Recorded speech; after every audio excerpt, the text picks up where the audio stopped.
to it, you know, it's got you thinking back to past loves and past times and memories, and for me, it even has me thinking back to, you know, the music, the past music I loved and what I grew up on, and how I got from loving music as a kid all these years later to being up here on stage in front of y'all. And I remember, I mean, I don't know about y'all, I remember the first music I listened to. I remember my first cassette. Y'all remember cassettes? Remember them things? Oh, drummer back here, you remember 8 tracks, don't you, man, huh? Oh man, but I do. I remember my first cassette. It had 2 different artists on it, one on each side. Side A was this guy named Little Richard. Y'all remember Little Richard? Yeah. Golly, I think one of the songs on it was like a "Keep a Knockin' with you," something like that. And then the other song was something like a "Wop bada wop wop bop bang tutti frutti on Rudy, tutti frutti on Rudy, tutti frutti on Rudy, tutti frutti on Rudy, tutti frutti on Rudy. Wop bada wop wop bop bang. I got a girl named Sue, yeah, she knows just what to do. Oh, I got a girl named Sue, yeah, she knows just what to do. Yeah, yeah, yeah, she rock to the east, rock to the west. She's the girl that I love best. Tutti frutti, oh Rudy, tutti frutti, oh Rudy, tutti frutti, oh Rudy, tutti frutti, oh Rudy, tutti frutti, oh Rudy. Wop bada boo bop wop bop bang. Woo!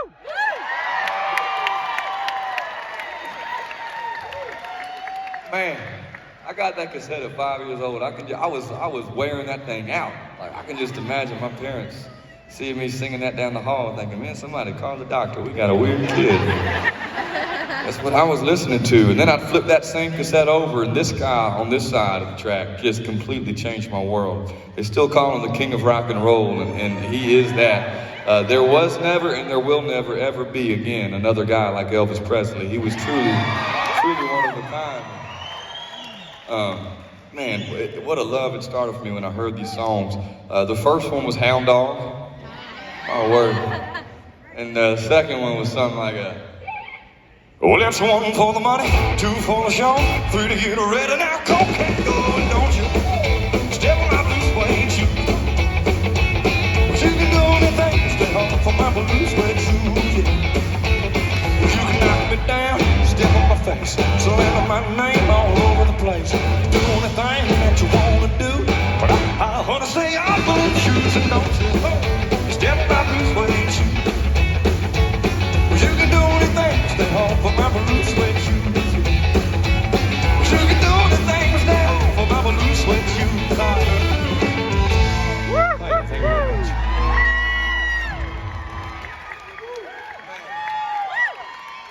Golly, I love some Elvis Presley. My first record, like after doing my chores and getting my allowance, the first album I ever bought was an Elvis Presley. I think it was Aloha from Hawaii. It was the first one I ever bought, something like that. And I just immediately was in love with music, and I wanted to hear more and more and more. And as I grew older, country music was the core of it in my house, but I kept wanting to hear more stuff. And I remember even when I got into middle school, my 6th and 7th grade year, we could ride the bus to school, and you're hearing a lot of things on the bus. But then my 8th grade year, they changed the districts around, and a whole bunch of mess. And they wouldn't let us ride the bus from where we lived to the school anymore, but we got grandfathered in if we would ride carpool to that school. So we rode carpool for my 8th grade year, and I remember one day in particular, this lady named Bernetta Smith drove us to school, and she was not listening to country music. She was not listening to Elvis Presley. She was listening to 104.7 Foxy Radio. And I had never heard anything like this in my life, but I was loving what I was hearing. And there was one song in particular that I was like, what is this? So I opened up my book bag, got out my pencil and paper, and this is before iPhones, before Shazam, any of that. So I started writing down every single word to every single lyric so I could get back home after class, get online, hop on LimeWire or something like that, and figure out what this song was. And I figured out it was this song right here by this artist, and my word, I fell in love. It goes something like this. Hey girl, how you doing? My name is Charlie, last name Wilson. I was wondering if I could take you out, show you a good time, invite you to my house. Here is my number, girl, you can call me. And don't forget it, baby, the name is Charlie, Charlie, yeah.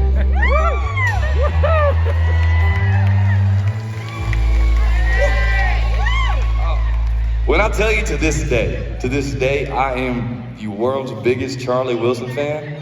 I am telling you, I am the world's biggest Charlie Wilson fan. I've got all his records. I've got vinyls. I don't really read books. But man, when his autobiography came out, I was at the beach in North Carolina. I drove an hour away to the nearest Barnes & Noble, and I got his autobiography, drove straight back to the beach, and read it all in one day. Like, I love this dude. And one thing I found out in that autobiography that I didn't know was Charlie Wilson was the lead singer to one of my favorite bands that I didn't know was one of my favorite bands, but you're telling me Charlie Wilson was the lead singer of the Gap Band? You were the girl that changed my world. You were the girl for me. You lit the fuse, I stand accused. You were the first for me, but you turned me on. Dropped a bomb on me, baby. You dropped a bomb on me, but you turned me on. Dropped a bomb on me, baby. You dropped a bomb on me. Yeah.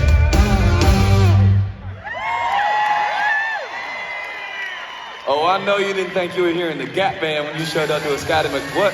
Hey, Scotty. Oh. How you doing? That's him. It's your Uncle Charlie, last name Wilson. You know I love you, nephew. How about you leave the funk and R&B to me? And why don't you get back to singing country music for these fine folks out here? Have a great show. That's my Uncle Charlie. That's my guy. All these years later, and now me and him are friends. What in the world? It's the wildest thing. But I will tell you, one thing you learn, you know, I mean, if y'all grew up with the Gap Band and you know the Gap Band, you'll know. I read it in the book. They were called the Funk Cowboys. So what Charlie just said was leave the funk and the R&B to me. So I'm gonna listen to my Uncle Charlie as his nephew, and y'all came to a country music show, so we'll get back to the scheduled program and get back to singing our country music. But man, I love that guy right there. That's my dog. Yeah, back to country. It was always, like I said, always the core of what was being played in my house. My mama always had stuff like Conway Twitty and the Twitty Birds, Ronnie Milsap, George Jones, Haggard, Dolly, Loretta. I mean, all this stuff was playing in our house. But I remember for me, when I really dug into it was high school. High school for me is when it really got real. And I remember one class in particular, Spanish class. It was me and my buddy Kyle Wiggins sitting next to each other, and they should have known better than to sit us beside each other. I won't tell you too many Kyle Wiggins stories because I don't know the statute of limitations in North Carolina, but that's my boy. I love that guy. But we did not do well in Spanish class. We did not do well. And it's not because I don't know a little Spanish. I'm a quarter Puerto Rican, for those of y'all that don't know. I'm a quarter Porter, so I know a little Espanol, but we just would not pay attention in class because all we would do is we'd compare notes about country music. His favorite artist, my favorite artist, his favorite songs, my favorite songs. We'd make these lists and go home and we would burn these CDs that we would play over and over and over of our favorite stuff. And there was one legendary blue CD we burned, and man, I still have it in my truck back home. Like, this thing scratched the high heavens, but man, I'll never get rid of it. It had everything. I mean, the good stuff, John Anderson, Keith Whitley, and I could go on and on. But the song that led off that legendary blue CD goes something like this right here. Yeah. I started walking your way, and you started walking mine. We meet in the middle, beat that old Georgia pie. We gained a lot of ground, but we both give a little. There ain't no road too long when we meet in the middle. Woo! Down in Rio. One of the more underrated bands out there. They got so many good songs, y'all. So many good songs. And like I said, it was that time when I really started digging into country music, and I didn't want to just know the songs. I wanted to learn the songs on guitar, and I wanted to start playing these songs. And at first, it was just me in my bedroom upstairs at 2 or 3 in the morning, annoying the heck out of my sister down the hall. But then I started getting a reputation in my hometown of Garner, North Carolina. of being the music guy, the country music guy. And my friends, they'd call me up and say, Scotty, can you play my pool party? Or Scotty, can you play my graduation party? And I'd say, sure, and my fee was a little different back then. I'd play for $5 and free pizza all night long, you know? Whatever you wanted to hear, I was there for you, you know? So, I think we got pizza tonight. I'll play for free pizza anytime. But it was just friends and family. I would never have the nerve to go up in front of anybody else, you know? But my folks got word there was a competition in the town next door to us, Clayton, North Carolina, called Clayton Idol, of all things. And I was not going to do this thing. I was too nervous, but my folks didn't care. They forged my name on the sign-up sheet and kicked me out the door and said, you're going to go do this thing. So I walked up on stage, just me and my guitar, for my first ever time singing in front of strangers. And I sang this song right here as I was just shaking in my boots. I said, Grandpa, what's this picture here? It's all black and white. It ain't real clear, is that you there? He said, yes, I was 11. Times were tough back in 35. That's me and Uncle Joe trying to survive a cotton farm, the Great Depression. And if it looks like we were scared to death, like a couple of kids just trying to save each other, you should have seen it in color. Yeah, pictures are worth 1,000 words, but you can't see what them shades of gray keep covered. You should have seen it in color.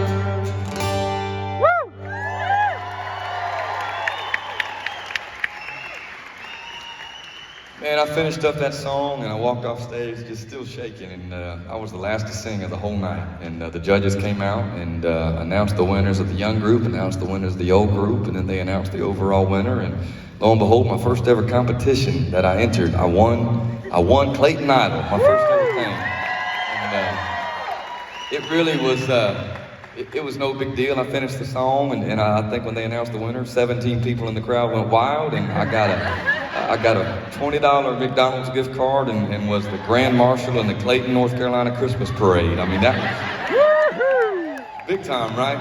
Not really, but you know, when I think back on that day now, I think that was 2009, so all these years later, to me now, that night, that day was everything, you know, because it gave me that confidence to get out there in front of strangers, in front of other folks besides just my friends that are going to say, oh, you sound good even if I sucked, you know? I mean, these folks are, I don't know these people, so little by little I started taking more gigs. I would go out and play coffee shops, and I'd go out and play little country music showcases at the colleges around town, and national, you know, big Nashville recording artists would come to town, and I get the chance to go open for them.